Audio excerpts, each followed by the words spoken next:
नमस्कार दोस्तों। हमने हाल में ही अपना किचन व्लॉग शुरू किया और बहुत पसंद किया गया, तो हमें लगा कि क्यों ना हम आपको अब वो चीज़ दिखाएं जिसके लिए हम जाने जाते हैं, औषधियों के लिए। आयुर्वेद और औषधि का संबंध माँ बाप जैसा है दोस्त, बेटे और माँ बाप जैसा है। हमने डिसाइड किया है कि हम लोग वीक में 1 या 2 बार आपको वो दिखाएंगे जिस प्रकार से हम औषधियाँ बनाते हैं। हमारे औषधालय में, आरोग्य वैदिक औषधालय प्रयागराज में पिछले 85-90 साल से ये कार्य चल रहा है। दादा परदादा, पिताजी, उसके बाद मेरा नंबर आया। कॉलेज के बाद हमने डिसाइड किया कि एमडी नहीं करेंगे बल्कि तुरंत प्रैक्टिस करेंगे, क्योंकि प्रैक्टिस करने में बहुत मज़ा है, आंतरिक सुख बहुत ज़्यादा है। नए योग बनाना, चरक संहिता के उनको रिक्रिएट करना और अपनी युक्ति लगाकर उन्हें बेहतर बनाना, यही हमने स्टार्ट से करने की कोशिश की और हमें बहुत सफलता भी इस चीज़ में मिलना शुरू हो गई। कभी कभी असफलता में मिली, पर उससे सीख कर आगे बढ़ते चले गए।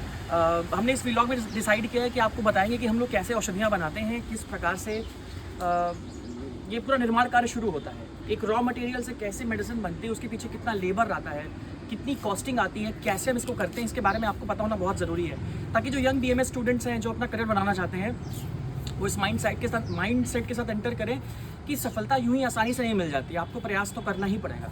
और वही हमारा मकसद है इस व्लॉग को बनाने का। और एक आयुर्वेदिक वैद्य की जो लाइफ होती है उसको आप बहुत करीब से देख पाएंगे कि कैसे हम लोग क्या कर रहे होते हैं, कितनी मेहनत होती है किसी भी चीज़ के पीछे।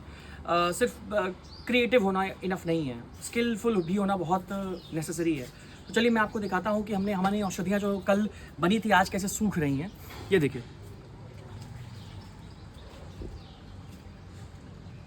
ये सारी औषधियाँ इस वक्त सूख रही हैं और लेयर वाइज लेयर इनको सुखाया जाता है, यानी कि इसमें 3-4 लेयर आ गई हैं। तो क्या है कि ये ऊपर वाली सूखेगी और नीचे वाली नहीं सूखेगी। ये निर्गुंडी घनबटी बनी हुई है, वैसे सिद्धार्थ ने इसे बनाया हुआ है।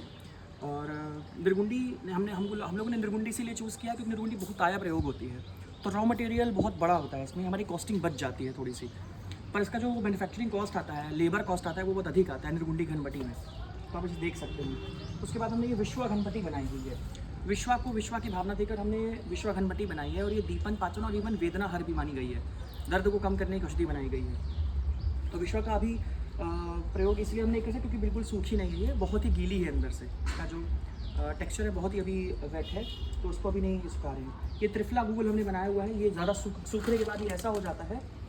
और जब ये गूगल कल्पना में नहीं, ये गूगल कल्पना में ही बटी कल्पना में है, और इस प्रकार से हमने इसका निर्माण किया हुआ है। आपको आगे वाले वीडियोज़ में बताते रहेंगे हम लोग इसमें और क्या क्या प्रयोग कर रहे हैं, क्या क्या दवाइयाँ हमारे यहाँ बन रही हैं। इस पूरी दवाइयों को बनाने में तकरीबन 6 से 8 किलो है, हमें 7-8 दिन लगा इसको बनाने में। तो एक मेडिसिन को रॉ मटेरियल से इस फॉर्म में बनाने में हमें 7-8 दिन लगते हैं, और स्मॉल बैचेस में बनती हैं, कोई प्रिजर्वेटिव नहीं होता है, इसलिए जल्दी ख़राब हो जाती है। इसलिए जब हम इसको पैक करते हैं तो बाहर हम लिखते हैं कि देयर इज़ नो प्रिजर्वेटिव, और इसको 3 से 4 महीने में उपयोग कर लीजिए प्रॉपर्ली, ताकि इसकी एफिकेसी बनी रहे। ऐसे मैं आपको बताता रहूँगा कि हम लोग कौन कौन सी नई दवाइयाँ बना रहे हैं, बनाने कार्य को भी दिखाऊंगा आपको कैसे हम लोग अपने हाथों से इसका निर्माण करते हैं। आयुर्वेद चुनिए अपने लिए, अपनों के लिए। आयुर्वेद सबसे पहले।